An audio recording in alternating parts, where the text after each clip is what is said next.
Hi guys, Samir this side. Welcome to my YouTube channel. Today I'm going to talk about SumIf formula. And please don't forget to like and subscribe to my YouTube page so that it keeps me motivated to post such videos for you. In this sheet there are 5 tables. One is the data table which has category, month, sales and salesman's name. And on my right hand side there are 4 small tables wherein I'm going to extract numbers from this data table. So let's see by using SumIf formula how to find out sales which is less than 25. Equal to SumIf, bracket open. It is going to ask me about range. So what I have to add is the value of sales. So I'm going to write sales, comma, the criteria in inverted commas, less than 25, bracket close. It is 846.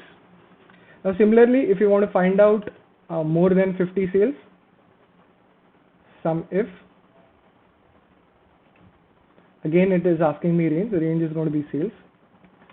Then the criteria is going to be in inverted commas, more than 50, and bracket close. It is 8,639 with the value of sales which is more than 50. This is a simple way of using SumIf. You can also add criteria. I'll show you in this particular table how to use criteria.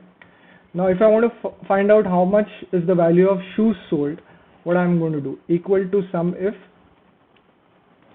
Now it's asking me for range. So range is going to be category. So from which category I want to find out data. So to find out this, apart from writing criteria, I can also physically select the range. This is the range. Then the criteria is going to be L3. L3 is where shoes is mentioned in this particular table, and I'm also going to tell you why I have used L3 and not physically typed shoes. Then again it is asking me some range. What I want to add is sales value.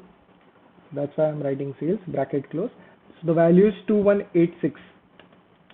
Similarly, see, I had told you I have used L3 and not written shoes physically just because I can simply now right click, drag it down and fill without formatting.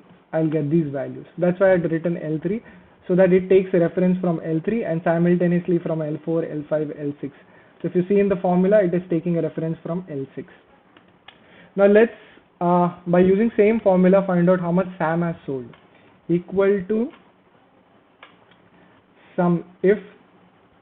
Again, Sam is written in which column? Salesman. So I'll write salesman,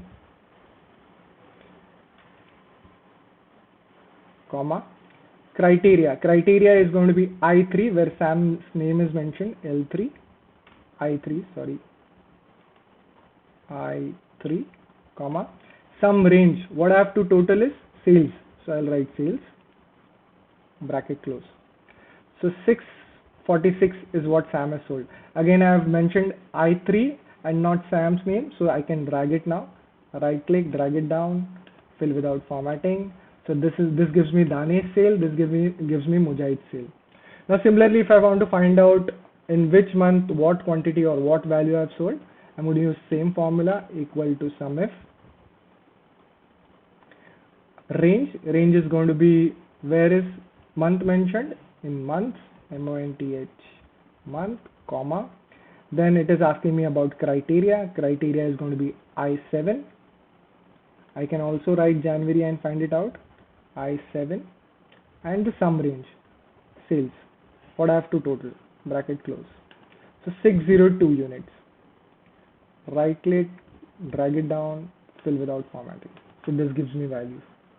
So that's it. This is how SumIf is used. If you have any queries, please write in comment section. I'll solve it. If you want this sheet to practice, please write it in comment column. Your email address, I'll post it to you. Thank you so much and happy learning. Goodbye.